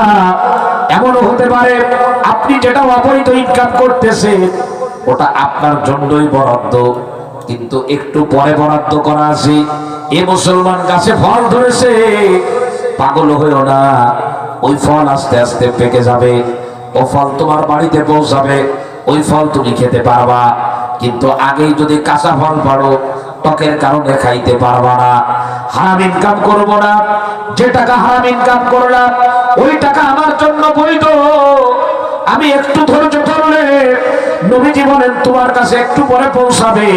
শোনো, ভালো করে শুনে রাখো, ওইটা তোমার কাছে পৌঁছানোর আগে তোমার মৃত্যু হবে না। এই জন্য আমি আপনাদের সামনে লম্বা টাইম হালালের বয়ান করলাম, হারামের খারাপই বললাম। এখন একটা ঘটনা শোনাইতে চাই। আমরা অনেক সময় অধৈর্য হওয়ার কারণে হারামটা হালালটাকেও আমরা হারাম হিসাবে গ্রহণ করি। একটু ধৈর্য ধরলে যেটাকে আমি হারাম হিসাবে গ্রহণ করেছি ওইটা আমার কাছে হালাল ভাবেই আসতো। এখানে একটা লম্বা ঘটনা আছে, একটু না বললে ভালো লাগবে না। গালেবান এই ঘটনা হযরত আলী রাদিয়াল্লাহু তাআলা আনহু কিতাবের মধ্যে এসেছে যে নামাজের জন্য মসজিদে ঢুকবেন, ঘোড়ার উপরে নিজের মাল সামানা সব ঘোড়ার উপরে লোড দেওয়া, বহন করা, মসজিদের সামনে ঘোড়াটা রেখে মসজিদে ঢুকবেন নামাজের জন্য তদানীন্তনকালে। তো ঘোড়াটা রেখে যাবে, ঘোড়াটা যদি চলে যায় অথবা কেউ যদি চুরি করে নিয়ে যায়, তো সুন্নাত হিসেবে ওই মসজিদের বাহিরে একজন লোক দাঁড়ানো ছিল। তো বললেন যে আমি একটু মসজিদের ভিতরে যাব, আমি নামাজ পড়ব, তুমি নামাজ যত সময় আমি পড়ি তত সময় আমার এই ঘোড়াটাকে একটু পাহারাদারি করো। হ্যাঁ, পাহারাদারি করবো, পাহারাদারি করবো। তো ঘোড়াটা দেখতেছে। সাহাবী ঢুকছেন নামাজ পড়তে, নামাজে দাঁড়িয়ে গেলেন, নামাজ শেষ করলেন, চিন্তা করতেছেন বেচারা আবার ঘোড়াটা পাহারাদারি করতেছে, ও দেখি ওরে কিছু হাদিয়া দিয়ে দেব। আমরা হাদিয়া দিই না অনেক সময়। তো মসজিদ থেকে বের হলেন, বের হওয়ার পরে দেখে ঘোড়া দাঁড়ানো মসজিদের সামনে, কিন্তু ওই লোকটা নাই। ঘোড়ায় উঠছেন, ঘোড়া চালাবেন, দেখে যে ঘোড়ার মুখে যে লেগাম লাগায় দুই দিকে থাকে, আমাদের যশোর অঞ্চলে বলে ঠুসির মতো, এইটা না, এটা নিয়ে গেছে। এটা না হলে ঘোড়া চালানো যায় না, নিয়ন্ত্রণ করা যায় না। তো চিন্তা করলেন, হায় রে, ঘোড়া চালাবো কিভাবে ওইটা না হলে। তো ঠিক যে মসজিদের সামনে নামাজ পড়েছে, মসজিদের কাছেই বাজার ছিল, বাজারে গেছেন আর একটা কেনার জন্য লেগা। তো যে যখন লেগাবার দোকানে গেছে, তো যে দেখতেছে ঠিক ওনার সেইটা, ওনার ঘোড়ার যেটা লেগাম ছিল ওইটা ওই দোকানে ঝুলানো। বললেন এটা তো আমার। বলে এটা তো আমি বলতে পারবো না, কিছুক্ষণ আগে একজন আমার কাছে বিক্রি করে দিয়ে গেছে। বলে এটা আমার কাছে বিক্রি করেন, কত নেবেন? তো বলছে 20 দিনার। তো 20 দিনার দিয়ে কিনে নিলেন। বলে এটা দামে আমি কিনছি, আপনাকে এই দামেই দিয়ে দিলাম। তো 20টা দিনার দিয়ে যখন লেগামটা কিনে ঘোড়ার উপরে উঠছে, তো বলে আলহামদুলিল্লাহ, আলহামদুলিল্লাহ। যিনি দোকানদার উনি 2 বার আলহামদুলিল্লাহ শুনে বলতেছে। 2 বার বললেন যে? বলে একবার বললাম যে আমার আল্লাহ আমাকে আমার ঘোড়ার উপরে উঠায় দিয়েছে, আর দ্বিতীয় আরেকটা যে আলহামদুলিল্লাহ বলেছি সেটা হলো আমি আমার হারানো লেগামটাকে আবার পেয়ে গেছি। তবে আফসোস, আমি যা নিয়াত করেছিলাম সেই কয় টাকায় আমার খরচ হলো। লোকটা যদি একটু ধৈর্য ধরত তো সে 20টা দিরহাম বৈধ পথে পেত। অধৈর্য হওয়ার কারণে 20 দিরহামই পেয়েছে, কিন্তু সেটা কথা বলেন কিভাবে পেয়েছে বলেন? আর রিজকু মাকসুম, রিজিক আল্লাহ ভাগ করে দিয়েছে। আমারটা আপনি খেতে পারবেন না, আপনারটা আমি খেতে পারবো না, ভাইয়েরটা আরেক ভাই পারবে না, তবে একজনেরটা আরেকজন টানাটানি করতে পারবে। কিন্তু ভোগের ব্যাপারে একজনের ভোগ্য সামগ্রী আরেকজন ভোগ করতে পারবে না। আজকে বহু মানুষ আছে কোটি কোটি টাকার মালিক, খেতে পারে না, ডাক্তার নিষেধ করেছে, গোশত খাইতে পারে না, ভাত খেতে পারে না, চা খায়, বিস্কিট খায়। আর একজনের কোনো টাকা নাই, মসজিদের খাদের বেতন হলো 600 টাকা, বছরে অধিকাংশ বাকি থাকে, কিন্তু খাদেম সাহেব 30 দিন 30 বাড়ি আল্লাহ তাআলা তারে খাওয়ায়। সভাপতির বাড়িতে খায়, সভাপতিরে বলে আপনিও খান, বলে আমার গোশত খাওয়া নিষেধ। খাদেম মনে মনে বলে সভাপতি বাজার করবেন আপনি, খাবো আমি, এটাই তো আমার রবের খেলা।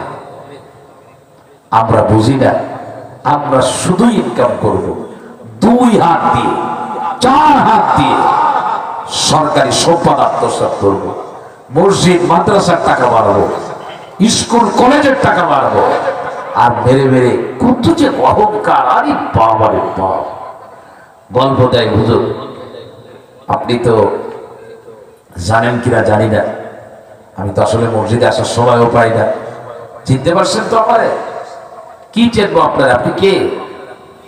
বলে আল্লাহ, আমি 2 বছর আগেও তো আপনার পিছনে জানাজার নামাজ পড়েছি, 2 বছর আগে জানাজার নামাজ পড়ছে, অক্তিয়ার নামাজে আসেন না? বলে না আমি তো অনেক ব্যস্ত, জুমার নামাজ। বলে জুমার নামাজ আমার হুজুর ওইভাবে ভাই না। বলে কি বলেন? তো এরপরে গল্প দেয়, আমার অনেক মানুষ এরকম গল্প দেয়, আমি শুনি শুনি। হুজুর আমার শেয়ার বাজার আছে এত কোটি টাকার, হুজুর আমি রাজনীতি করি, তো এখন তো আমি এত কোটি টাকার টেন্ডার পেয়েছি, হুজুর আমার মেয়ে করে, ছেলে করে, কত গল্প, সব গল্প দিয়ে শেষে বলে হুজুর এই বোতলের পানিটা একটু ফু দিয়ে দিয়ে। কে ফু দেওয়া লাগবে কে? বলে হুজুর কিচ্ছু খাইতে পারি না হুজুর, দেখলেই বমি আসে, আমার এত সম্পদ আমি খেতে পারি না। তার মানেই হলো যে আমি লাইন মতো এই সম্পদ ধরি নাই, তো আমার আল্লাহ তাআলা উপর থেকে নাক মুড়া দিয়ে দিয়েছে, এখন আমি খাইতে পারি।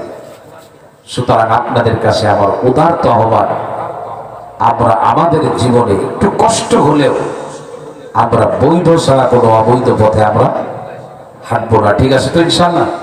চেষ্টা করা যাবে না ইনশাল্লাহ? চেষ্টা করতে পারবো না ইনশাল্লাহ?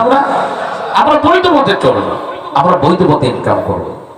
আমি মাঝে মধ্যে বোঝানোর জন্য বলি, একেবারেই বোঝানোর জন্য, এই যে মসজিদের ইমাম, গোপালগঞ্জে মসজিদের ইমামরা আসেন না, কোন মসজিদের শিক্ষকরা আছেন, মুসলিম এতিমখানার শিক্ষকরা আছেন, আপনারা যারা অনেক ইনকাম করেন, তারা মাঝে মধ্যে চিন্তা করবেন মাওলানা হায়াত আলী সাহেব হুজুর কয় টাকা ইনকাম করেন, কোন মসজিদ মাদ্রাসার মুহতামিম সাহেবের বেতন কত, মুসলিম এতিমখানার হুজুরদের বেতন কত, আপনার মসজিদের ইমামের বেতন কত।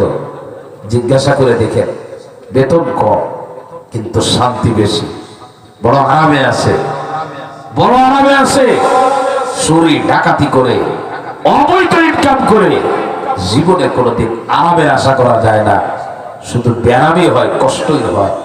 আল্লাহ তাআলা আমাদেরকে হালালের প্রতি আগ্রহ ভিতরে পয়দা করে দেন। সবাই বলে না আমি। কথা বাড়াবো না, কথা একটাই যে আমরা ইবাদত বন্দেগী করব হালাল খেয়ে। কি খেয়ে? জোরে বলো। হারাম খেয়ে ইবাদত করলে মজা পাওয়া যাবে না, সিজদায় মজা হবে না, রুকুর ভিতরে মজা পাওয়া যায় না, তেলাওয়াতের মজা পাওয়া যায় না। হারাম যদি পরিহার করা যায়, গুনাহ থেকে যদি দূরে থাকা যায়, সিজদার মজা পাওয়া যাবে, রুকুর মজা পাওয়া যাবে, তেলাওয়াত করলে মজা পাওয়া যাবে। সিজদা দিলে মাথা উঠাইতে মনে চাবে না, কোরআনে কারীমের তেলাওয়াত করলে থামতে মনে চাবে না। মুসলমান ভাইরা রে, হারাম থেকে যদি দূরে থাকা যায়, প্রত্যেকটা ইবাদতের মজা আল্লাহ দুনিয়ায় দিবেন। হাদিসের ভিতরে আসছে কোন জিনিস হারাম আমার জন্য নেওয়ার সুযোগ আছে, আমি নিলে নিতে পারি, কিন্তু নিলাম না হারাম। নবী আবার বলেন নিষিদ্ধ হওয়ার কারণে, হারাম হওয়ার কারণে আমার উম্মত যদি দুনিয়ার মধ্যে কোন জিনিস হাতছাড়া করে, আল্লাহ রাব্বুল আলামিন যে জিনিস হারাম হওয়ার কারণে হাতছাড়া করলো ওর থেকে উত্তম জিনিস আল্লাহ পাক তাকে দিয়ে দিবে। তাফসীর ইবনে কাসির সূরাতুস সাদের এক আয়াতের মধ্যে আসছে। এই জন্য হারাম এটা আমরা ধরবো না, ঠিক আছে ইনশাআল্লাহ। কথা বুঝে আসছে? অবৈধ জিনিস সুযোগ আসবে, আমি নিতে পারি, এটা নিয়ে গেলে আশা করা যায় কোনো ঝুঁকি নাই, কেউ কিছু বলতে পারবে না, কিন্তু আমি নিব না। আমি বুঝেছি এটা হারাম, আমি হারাম জিনিস যখন হাতছাড়া করব তো আল্লাহ তাআলা ওর পরিবর্তে আমাকে আল্লাহ তাআলা বৈধ জিনিস সসম্মানে আমার হাতে পৌঁছায় দেবে। এই জন্য আমরা চেষ্টা করতে পারবো তো ইনশাআল্লাহ? সবাই চেষ্টা করা যাবে না ইনশাআল্লাহ? অল্প ইনকাম, বেতন যদি অল্প হয়, আপনি আপনার নজরে অল্প দেখতেছেন, কিন্তু এই অল্পের ভিতরে অনেক থাকতে পারে, অনেক থাকতে পারে। লোহা, কেউ 2 টন লোহা কিনলো, 2 ট্রাকে করে নিয়ে আসছে, আর এক লোক 2 টন লোহা কিনে নেয়, 1 কেজি লোহা কিনছে, কিন্তু উনি 2 টন লোহা যে কিনছে ওই লোহা হলো একরকম লোহা, আর উনি 1 কেজি কিনছে ওই লোহা হলো আর একরকম লোহা। ওনার লোহার নাম হলো 1 কেজি লোহার নাম হলো স্বর্ণ, আর ইনার যে লোহা এটা হলো বিল্ডিং বানানোর লোহা। তো 1 কেজি স্বর্ণ দিয়ে শুধু 2 টন রড না, 2টা ট্রাকও কিনা যাবে। কথা বুঝে আসছে আমার? সব জিনিস কম হইলে কম হয় না, অনেক জিনিস কম কিন্তু তার দাম অনেক বেশি, অনেকটা বাহ্যিকভাবে বেশি কিন্তু তার দাম একেবারে কম। কথা বুঝে আসছে আমার? আল্লাহ তাআলা আপনাদেরকে হালালের প্রতি মনোনিবেশ করা, হালাল ইনকামের প্রতি আগ্রহী হওয়ার তৌফিক আল্লাহ দান করেন।